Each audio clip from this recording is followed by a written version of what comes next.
الحمد لله على نواله والصلاة والسلام على محمد وآله. معزز و محترم و قدرمند ورونو او خويندو، یو ورور پوښتنه کړې ده چې د علماو څخه موږ دا اورو چې د حج مبرور د قبول شوي حج علامه دا ده چې کله څوک د حج نه راشي نو هغه بیا ګناه نه کوي، او که د حج له راتګ وروسته بیا هم ګناوې کوي، دروغ وایي، غلا کوي، غیبت کوي، مسلمان ته ضرر رسوي، د مسلمان زړه ازاروي، نو هغه د دې علامه ده چې د دې سړي حج نه دی قبول شوی. آیا دا خبره صحیح ده که نه؟ محترمه، ستاسې په جواب کې به ووایو چې دا خبره صحیح ده، ځکه علماء کرامو او فقهاو دا خبره لیکلې ده، لکه په ارشاد الساری کې راځي،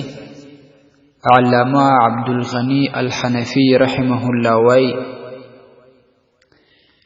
چې دا قبول شوی حج داسې وي چې کله څوک راسي د ده په ژوند کې انقلاب راسي، ژوند یې بدل سي. مثلا دا چې په مخکې وختونو کې به خامخا د څه ګناه کول،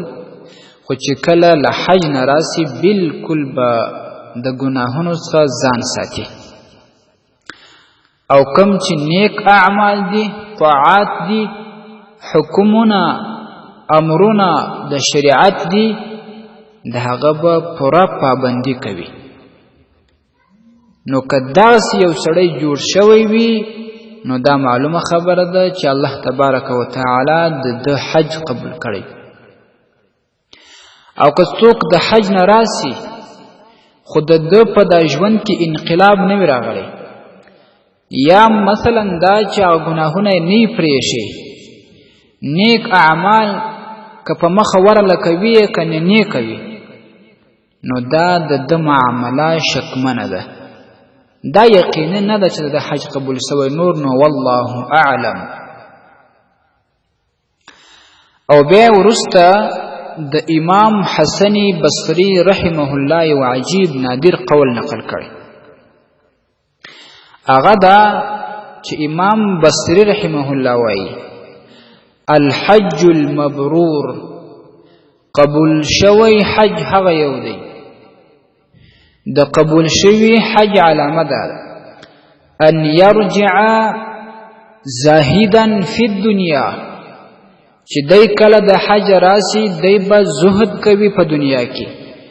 نیک اعمال به کوي، پرهیزګاری به کوي د بدو اعمالو څخه،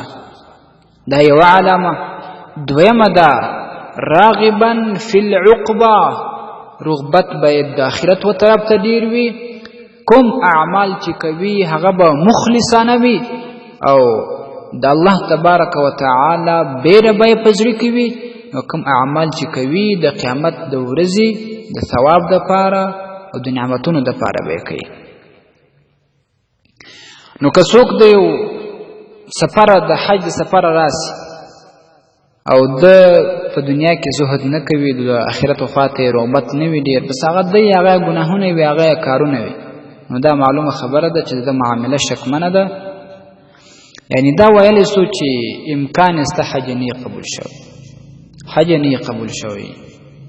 نو الله تعالی دې مونږ او تاسې ته هر وخت توفیق نصیب کړي چې نیک اعمال وکړو، د بدو او ګناهونو څخه ځان وساتو، او بیا خاص د حج د سفر څخه وروسته چې کله راسو نو موږ او تاسې د هر قسمه ګناه څخه ځان وساتو. که موږ او تاسې بیرته هغه ګناهونه کوو، په حرامو باندې مال لاسته راوړو، په دروغو باندې راوړو، په ناجایزه قسمونو باندې راوړو، په دوکو باندې راوړو، دروغ وایو، غیبت کوو، مسلمان ته ضرر رسوو، د مسلمان زړه ازاروو، دا معلومه خبره ده چې موږ او تاسې معامله به ډېره شکمنه وي. الله دې موږ او تاسې د هر قسمه ګناه څخه وساتي. رب لا یزال دې موږ او تاسې ته د نیکو اعمالو توفیق نصیب کړي. ارشاد الساری اول جلد 322 صفحه، باب المتفرقات، والسلام علیکم ورحمة الله وبرکاته.